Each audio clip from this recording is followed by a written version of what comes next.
이렇게 와주셔서 정말 감사드리고요. 오늘은 여러분들하고 AWS 상에서의 게임 서비스 최적화 방안에 대해서 말씀을 좀 드릴까 합니다. 이 내용은 이제 크게 두 개의 그 주제를 가지고 있습니다.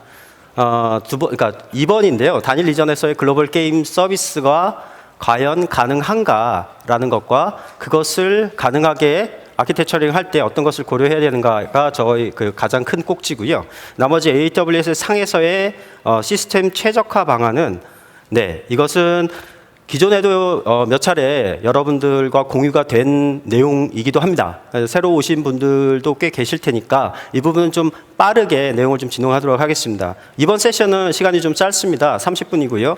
그리고 전달해야 되는 내용은 좀 많습니다. 그래서 제가 좀 빠르게 진행을 하도록 하겠습니다. 사실 성능이라고 할 때 여러분들이 다 알죠. 성능이 뭔지는. 하지만 구체적으로 성능을 분석하거나 그것을 이용해서 어떻게 설계를 해야 되냐라고 할 때는 대화를 많은 분들하고 나누다 보면은 가장 기본적인 것부터 서로 생각이 다르고 어떤 포인트를 잡는 부분이 다르고 그래서 생각이 좀 다르고 성능을 분석하는 방식도 좀 다르고 그런 것들을 이제 서로 컨센서스를 갖게 되는데 좀 많은 시간이 걸리게 됩니다. 사실 성능 가지고 그 하나만 가지고도 하루 종일 저희가 세션을 할 정도로 사실 이거 방대한 내용이죠. 여기서는 좀 간단하게 살펴보도록 하겠습니다. 성능에 대한 정의라는 게 뭐냐, 그리고 바른 성능을 어떻게 측정할 것이냐, 이 두 가지를 좀 기본적으로 볼 거고요.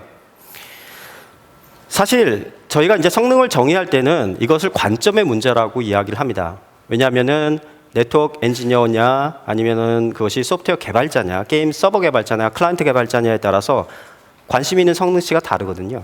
그래서 보통은 여러분들이 어떠한 부분에 관심을 갖느냐에 따라서 그것은 응답 시간일 수도 있고 출력량이라고 말씀드릴 수도 있고 또 어떤 경우에는 일관성이 되게 중요할 수도 있습니다. 대표적으로 네트워크 같은 경우에는 일관성이 굉장히 중요해지지요. 성능을 구성하고 있는 여러 가지 요소들이라고 하는 것은 팩터라고 하는 것은 성능에 영향을 미치는 하나하나의 개별적인 요소들을 얘기합니다.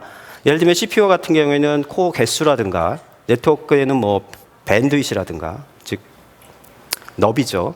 그다음에 패킷 레이트라든가 그리고 그것을 실질적으로 측정하는 단위 즉 매트릭이라고 하는 것이 존재를 하게 됩니다. 오른쪽에 보시면은 그거에 대한 주요 지표들이 예제로 나와 있습니다.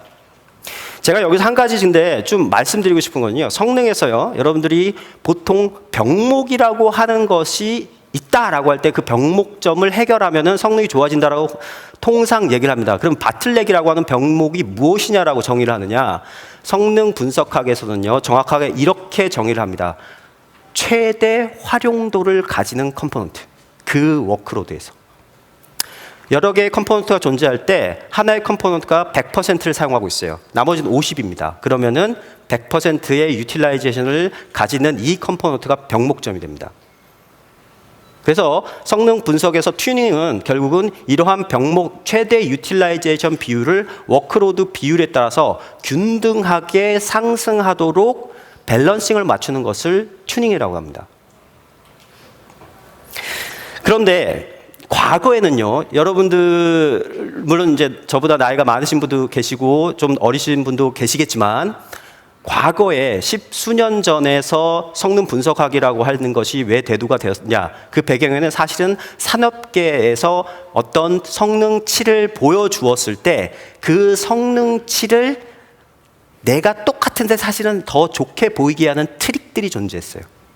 그러한 트릭들을 게임이라고 불렀습니다. 저희 게임 서버 만드는 게 아니라 그냥 트릭을 말해요. 그것을 성능 과거에는 게임이라고 표현을 했습니다. 이것이 한 수십여 가지의 알려져 있는 그런 그 테크닉이 있어요.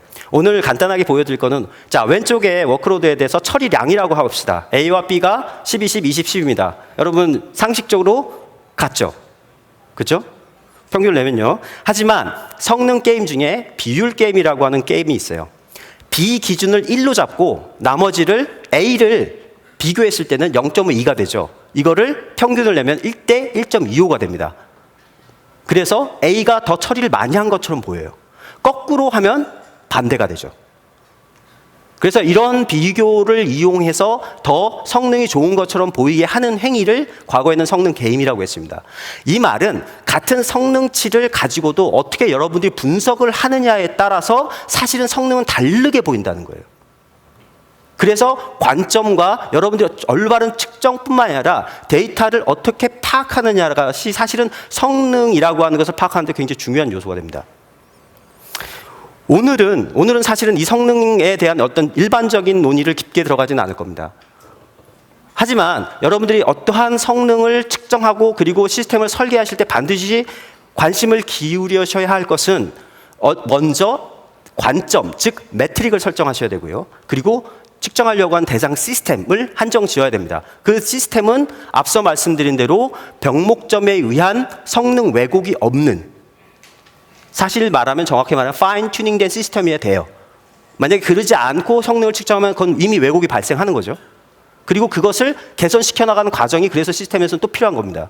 그리고 주체의 선정, 즉 적합한 워크로드를, 즉 얘한테 부하를 만들어주는 부하 생성기가 또한 정확해야 됩니다. 이것들이 갖추어졌을 때 여러분들은 사실 정확한 성능을 측정할 수 있고 그 측정을 앞서 같이 트릭이 없는 정확한 분석을 통해서 또 분석을 해내야 됩니다. 이것은 과거에 사실은 측정의 일반적인 실수 해결책 뭐 이런 내용들은 과거에 이제 MIT에서 1990년대에 그 석사 과정으로 이게 2학기짜리 강의가 있었어요. 이제 이런 데서 이제 나온 자료들을 제가 좀 뽑은 건데요. 뭐 여러분들이 뭐 읽어보시면 아주 상식적으로 이해를 하실 수가 있을 겁니다. 그런데 오늘 제가 말씀드리고 싶은 거는 여기 나와 있는 수치는 제가 뽑은 겁니다. 그렇기 때문에 여러분들이 직접 뽑으셔야 돼요. 흔히 우리 서비스가 얼만큼 성능이 나와요? 그것은요, 사실은 여러분들한테 이렇게 되묻습니다. 그것은 잘못된 질문이십니다. 왜냐하면 앞서 말씀드린 대로 성능은 어떤 관점과 어떤 대상과 어떤 그 주체 그리고 조건을 설정했을 때마다 다르게 나오기 때문이죠. 자, 그러면 성능이란 관점에서 여러분들이 사실 가장 중요시 되는 것은 사실 단일 리전의 글로벌 게임 서비스를 가능한가라는 퀘스천입니다. 왜 제가 이런 퀘스천에 대해서 고민을 하게 됐냐면 많은 고객분들을 만나셨을 때 공통적으로 질문하시는 그러니까 내용들이 있었어요. 사실은 이 내용이 한 가지 글로벌 인터넷 네트워크의 성능과 관련된 문제였습니다. 그죠? 여러분들 지역 간 DB 상호 복제, 그러니까 마스터 복제가 가능하냐는 이런 부분들 굉장히 많이 질문하시거든요. 가능할까요? 가능하지 않을까요? 자, 이것이 지역별 평균 네트워크 지연이라고 일반적으로 알려져 있는 값들입니다. 밑에 있는 사이트들 들어가 보시면요, 이런 정보들을 보실 수가 있는데요. 보면은 대서양 구간에서 뭐 80 정도 나오고요. 그 일본 내부에서는 뭐 한 15 밀리세컨드 정도가 나옵니다. 여기서 밀리세컨드는 당연히 1000분의 1초라는 것은 아시죠? 1밀리세컨드 굉장히 작은 값입니다. 1밀리세컨드의 빛이 얼마 가죠? 300km 갑니다. 1밀리세컨드 많이 못 가요, 빛이요. 생각보다요, 그죠? 그러니까 부산도 못 갑니다, 1밀리세컨드에 직선거리로. 그러니까 인터넷이라고 하는 건 글로벌적으로 패키지 움직이면은 굉장히 많은 시간이 걸릴 수밖에 없는 거죠. 왜냐하면 얘는 빛이 아니니까요. 중간에 수많은 라우터를 거쳐야 되지 않습니까? 자, 그래서 과거에는 어떠한 형태의 게임이라도 저희는 웬만하면 각각의 로컬 리전, 즉 개별 리전에다가 게임 서버를 두고 그 지역에 해당하는 리전에다가 서비스를 하라고 베스트 프랙티스를 언제나 가이드를 드렸습니다. 물론 앞으로도 그렇게 드릴 거고요. 하지만 정말로 하나의 지역에서 글로벌 서비스가 불가능하느냐, 이런 부분은 한번 고민해 볼 필요가 있겠지요. 예. 자, 이렇게 하기 위해서 뭐가 필요한지를 하기 위해서는 우리는 뭘 해야 되죠? 정확하게는 뭔가를 측정을 해야죠. 측정부터 시작을 해야 됩니다. 그리고 나서 불가능한지 가능한지를 판단을 내려야 되는 거죠. 네트워크라는 성능을 볼 때는 전체 글로벌에서는 결국 응답 시간과 일관성을 많이 요구하게 될 것입니다. 왜? 일관성이 왜 중요하냐면은 어떨 땐 빨리 도착하지만 어떨 때는 늦게 도착해요. 이러면은 어떻게 설계를 하라는 말이죠? 얘기가 나옵니다. 그리고 또 중요한 것은 밑에 보시면 패킷 손실률입니다. TCP 패킷이 전송됐다가 패킷이 손실을 되면 얘가 다시 리트랜스미션 요청을 하죠. 그렇기 때문에 100kg짜리를 하나 쫙 던지는데 패킷이 막 잘라서 가겠죠. 그런데 리트랜스미션을 계속 중간에다 요청해가지고 계속 대기하면 이 100kg가 가는 전체 시간이 엄청 길어지겠죠. 여러분들이 TCP의 리트랜스미션 재전송 알고리즘을 아시면은 그게 한 번 실패하고 두 번 실패할 때마다 얼마나 누적되는지, 기하급수적으로 누적되는지 잘 아실 수 있을 것입니다. 자, 특정 도구는요, 핑, 트레이스, MTR, iPurpose, SCP 등등이 있습니다. 인프라 하시는 분들은 너무나 잘 아시는 도구들이죠. 레이턴시가 왜 중요하냐? 사실 TCP 연결은요, 처음에 연결을 할 때 3번의 패킷이 왔다 갑니다. 왔다 갔다 하죠. 핸드쉐이크라고 부르는. 그래서 결국은 단방향 90ms가 걸리는 지역이면 3번 왔다 갔다 해야 하는 이 앞서 과정에서 360ms가 이미 지나가는 거예요. 0.36초입니다. 이건 굉장히 큰 수치죠.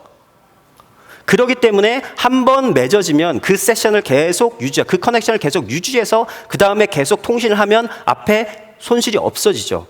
그것이 여러분들이 흔히 아는 Keep Alive입니다. 즉 Keep Alive 기능을 HTTP 1.1 스펙부터 지원을 하고 있고요. 여러분들은 당연히 그걸 적극적으로 활용을 하셔야 됩니다. 특히 국내가 아니라 글로벌이라고 하는 게임 서비스를 서비스하려고 한다면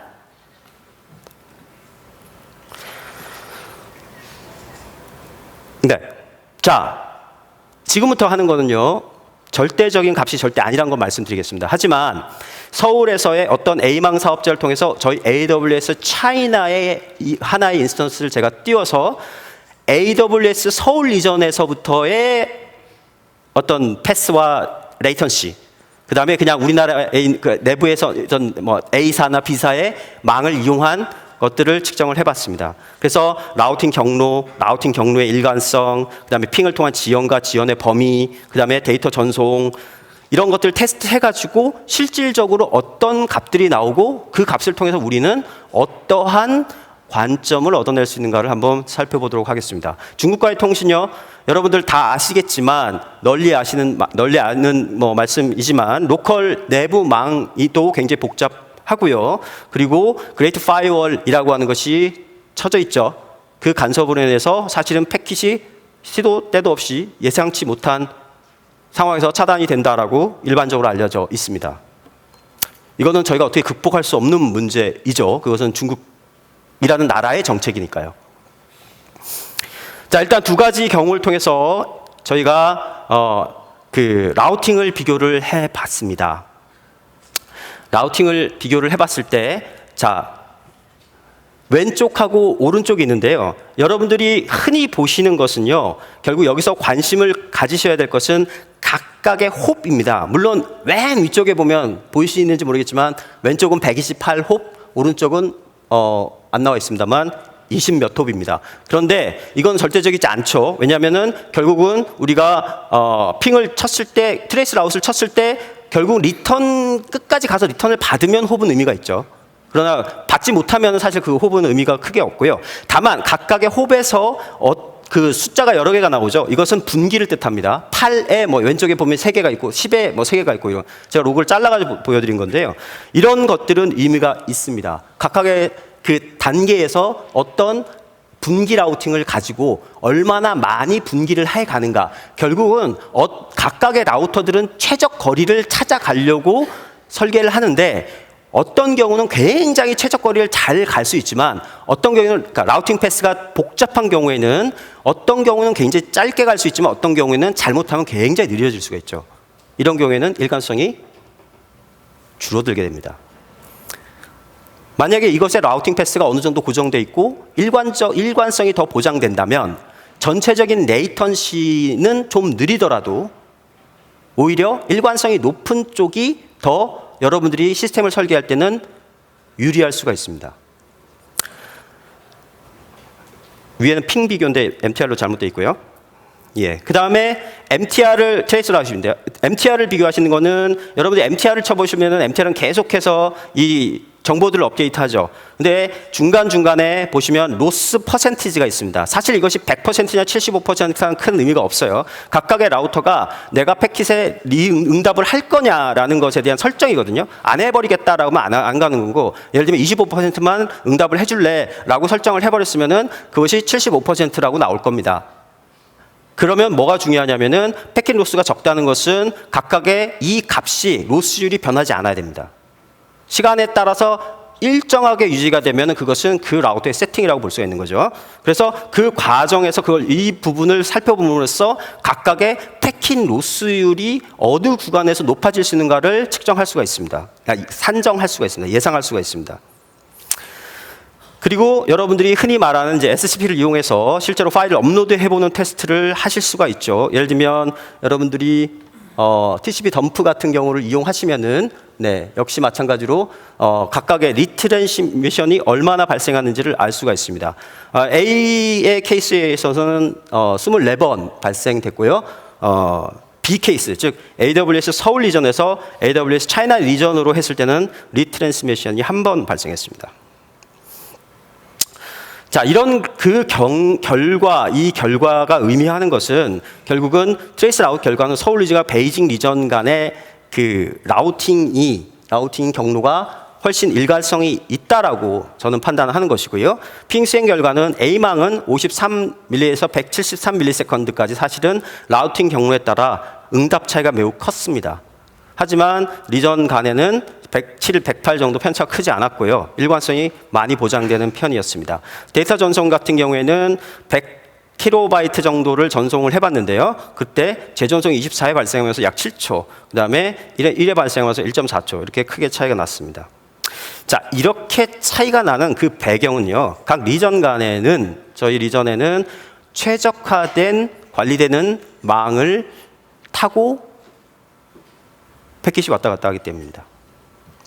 이런 과정, 저희 글로벌 인프라가 이러한 그 사상 하에서 설계가 되어 있기 때문에 사실은 여러분들이 현실적으로 선택할 수 있는 글로벌한 여러분들이 네트워크 인프라, 안정적인 인프라 선택지 중에 유력한 것이 AWS라고 말씀드릴 수가 있습니다.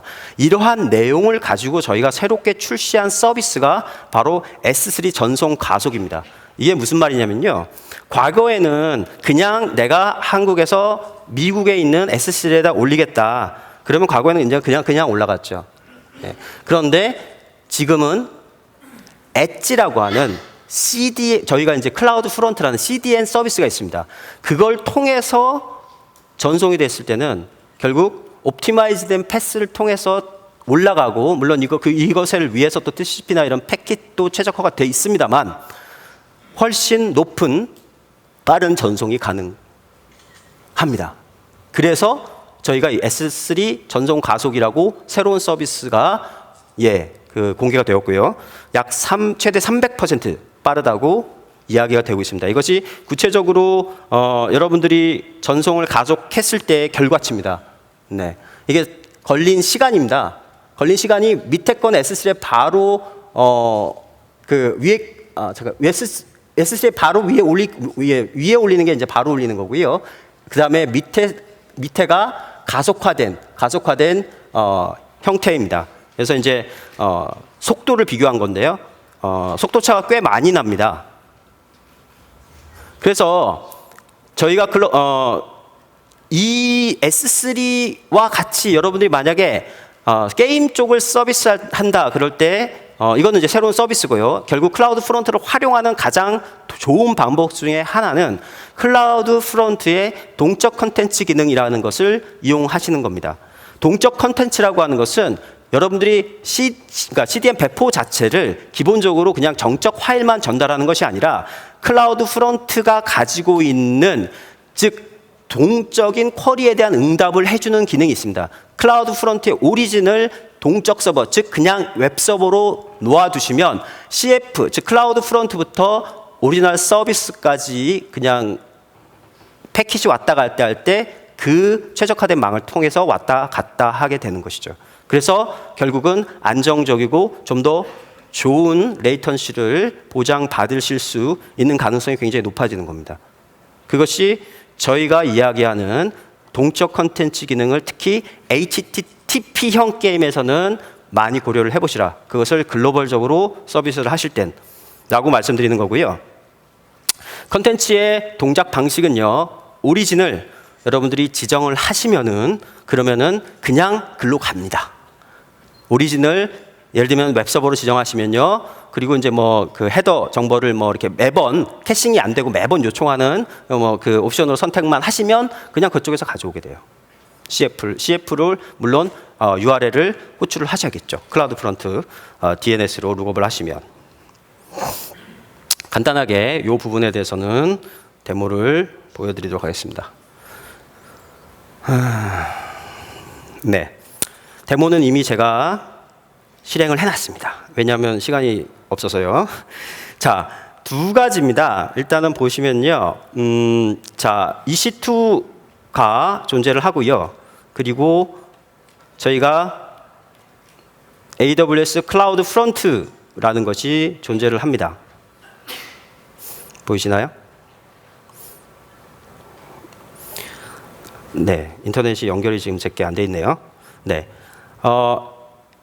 버지니아 리전에다가 웹서버를 하나 두었고요. 그거에 대해서 클라우드 프론트를 이 EC2를 보는 거를 배포를 해놨습니다. 그러면 이제 CF에 대한 DNS가 존재를 하겠죠.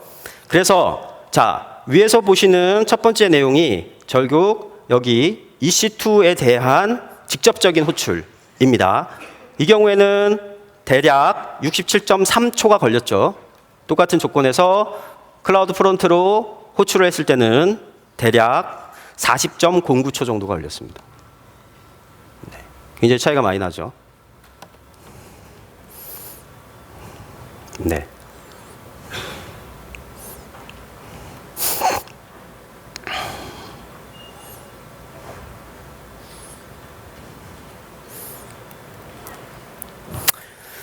이거는 제가 그냥 그 테스트를 해본 겁니다. 1kg, 2kg, 4kg 그 데이터가 좀 차이가 난다라는 말이고요.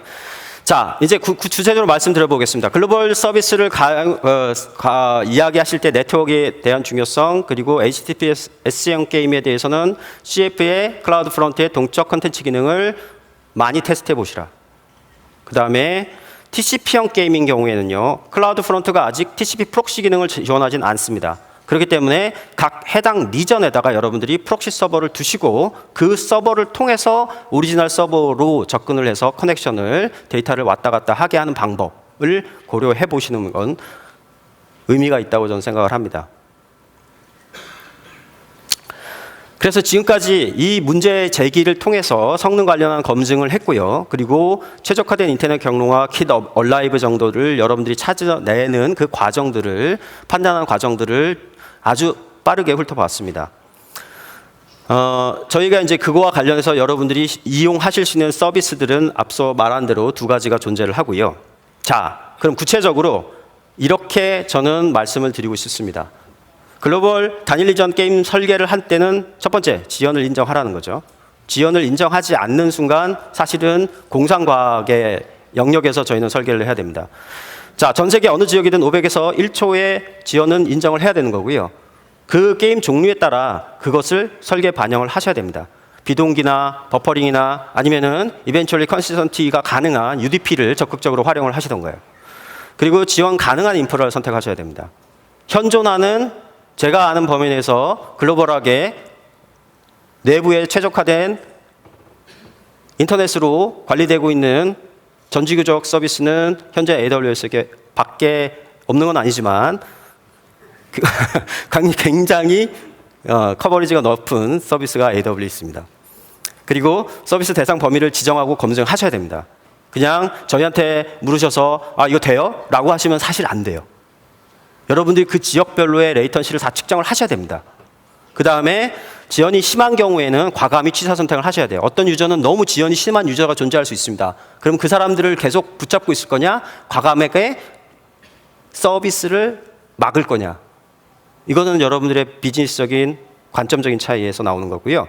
그 다음에 서버 아키텍처를 과감히 변경해야 됩니다. 결국은 네트워크 지연 시간이 대다수가 되도록 변경을 하셔야 되는 거죠. 캐시, 메모리, DB, NoSQL 등으로 과감하게 설계 구조를 변경하셔야 됩니다. 그래서 서버 프로세싱 타임은 거의 존재하지 않은 형태로 서비스를 설계하시면요. 사실은 저는 여러분의 서비스 게임 유형에 따라 가능하지 않은 케이스들이 존재하겠지만 약 60에서 70%의 게임은 가능하다라고 저는 생각하는 쪽입니다.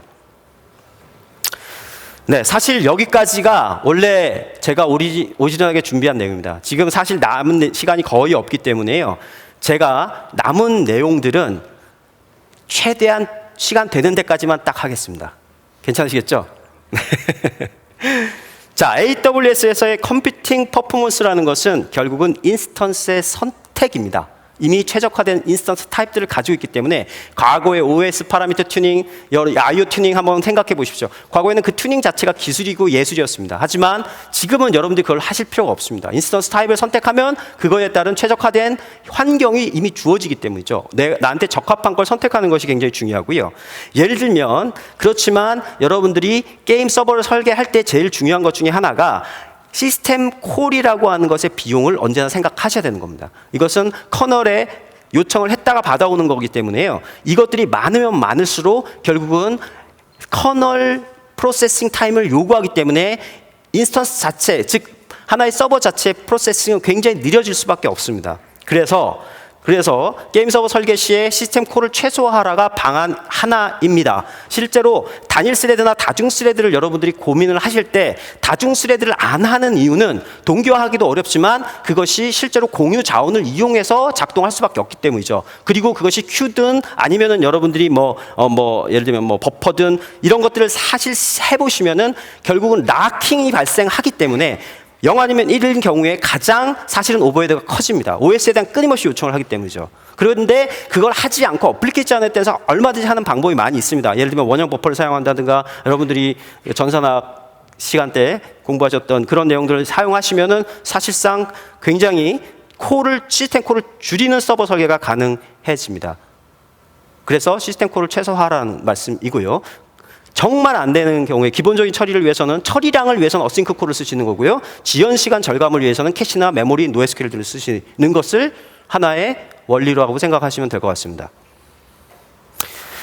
네, CPU 가상화라는 게 이제 PV, 파라버추얼라이제이션, HVM 이런 얘기가 나오는데요. 과거에는 인텔이 사실은 버추얼라이제이션 명령 셋을 지원하지 않았을 때는 PV라고 하는 것이 더 성능이 좋았다고 했습니다. 하지만 이미 이것이 버추얼라이징 되는 명령어 셋을 지원하고 시작하면서 원래 X86 프로세스는 포백과 골드버그 가상화 요구를 사실 처음에는 미트를 하지 않았거든요.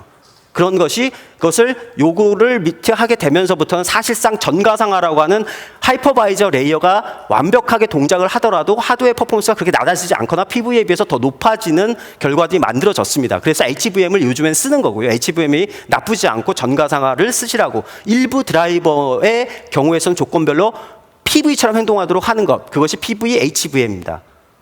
그래서 이거를 쓰시라는 것이고요. 그것이 저희에게 이미 AMA가 있으니 그걸 쓰시라는 겁니다. C4 그리고 Pstat, Cstat 이게 뭐냐면은 이런 얘기 많이 하시는데요. CPU가 내가 아이들링을 하는 레벨이 C로 표현을 합니다. C0부터 C5, C6까지 있는데 전체 코어가 다 도는 건 C0입니다. 그런데 거기서 클럭을 계속 오버해서 올리는 것이 Pstate예요. 그러니까 P0면 제일 오버클리킹을 하는 겁니다. 그러나 그건 다 C0 레벨이에요. P는 무조건 전 코어를 다 쓰니까. 그것도 P0부터 Pn까지 씁니다. 그러나 그건 다 C0에 속해 있는 거예요. 그래서 P스테이트를 사용한다는 건 전 코어를 다 사용하는 거고 그 중에서 최고 클럭을 사용할 수 있다는 거죠. 그래서 그런 경우는 어떻게 되죠? 스루풋이 좋아지겠죠. CPU 컴퓨팅 파워가 좋아지니까. 그래서 P스테이트 컨트롤을 사용하라 이겁니다. IO 커널 3.8 전에는요, IO에서 그랜팅 모드가 있었습니다. 그래서 이거를 바꿔서 이제는 바꿉니다. 그래서 버퍼를 한 번에 하나씩 하는 게 아니라 전체 영역을 그랜팅 해주는 걸로 했기 때문에 8.0 이상을 사용을 하는 거고요. 디바이스 인핸스드 네트워크를 사용하시면은 바로 갑니다. 그래서 인핸스드 네트워크 사용하시라는 거고요. EBS도 똑같습니다. 최신에 맞는 것을 사용하면은 최적의 퍼포먼스를 낼 수 있다. 이것이 요 장표의 내용입니다. 그래서 이 부분은 시간 관계상 넘어가도록 하겠습니다. 죄송합니다. 그래서 사실은 이제 앞서 이게 조금만 시간이 더 있었으면 요거를 좀 설명을 드리고 싶었는데 좀 넘어가도록 하겠습니다. 그래서 결론적으로 말씀드리면요, 균형을 맞추라는 겁니다. 최적의 시스템을 만든다. 최대의 성능은 병목 지점을 균일하게 만들어내는 겁니다. 그리고 최적화 방안 정리는 앞서 내용들을 6가지로 이렇게 제가 말씀을 좀 드렸습니다. 자, 짧은 시간이었습니다. 30분 만에 끝내려고 제가 좀 무리를 했고요. 오늘 내용이 여러분들이 게임 서버를 설계하시거나 글로벌 서비스를 하시는데 도움이 되었으면 진심으로 바람하지 않겠습니다. 감사합니다. 피드백 주시기 바랍니다.